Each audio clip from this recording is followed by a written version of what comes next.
Hello YouTube family. आज मी लय खुश आहे कारण की 2-3 दिवसाच्या नांद्याच्या बाद मला आज आईच्या घरी जाण्याची परवानगी भेटली होती. कारण की 2-3 दिवस नांदा लावून आज भेटली परवानगी, म्हणून पटापट तयारी केली. आता झाली आमची तयारी. आणि कशी वाटली तयारी नक्की सांगा.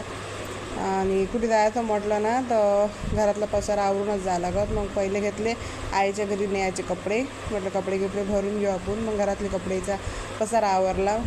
कुठे जायचं म्हटलं की पसारा आवरूनच जावं लागत. बाईच्या जातीचा हेच एकलं हे आहे. मग तेवढ्यात मग पोरगा भलती हत्ती उरे रॉकस्टारचं काय म्हणे बाई गाणं म्हणेन लागे, हात गीत करेन काय नाचे. म्हटलं जाय बाबा नाचतो, मी करतो तयारी. मग गेलो शेगावले आलो आम्ही.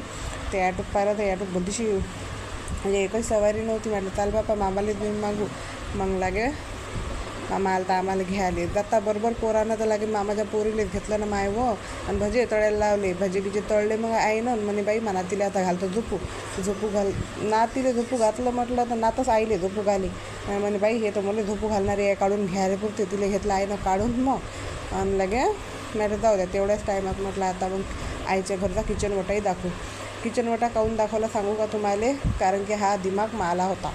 मी आईला सांगितलं ताई असा किचन वटा कर. म्हटलं माती आहे लागे, हे बी आहे म्हटलं, इटाई बी आहे, कर म्हटलं आता किचन वटा. मग आईनं मस्त असा किचन वटा बनवला. आता रक्षाबंधनसाठी आलो ना तर रक्षाबंधन तर होणारच ना बा. मोठ्या भावाने घेतली राखी बांधून. हा आहे छोटा भाऊ. छोट्या भावाने घेतली. तिकडून बाबा आहेत. बाबाले बहीण नाही म्हणून मग बाबाले मी यावर्षीच बांधली बरं.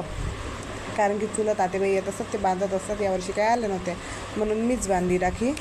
आणि मग पोराली बी बांधून घेतली मला भावाच्या पोरीनं. आता काही टेन्शन नाही बाबा, आता झाली बहीण. आता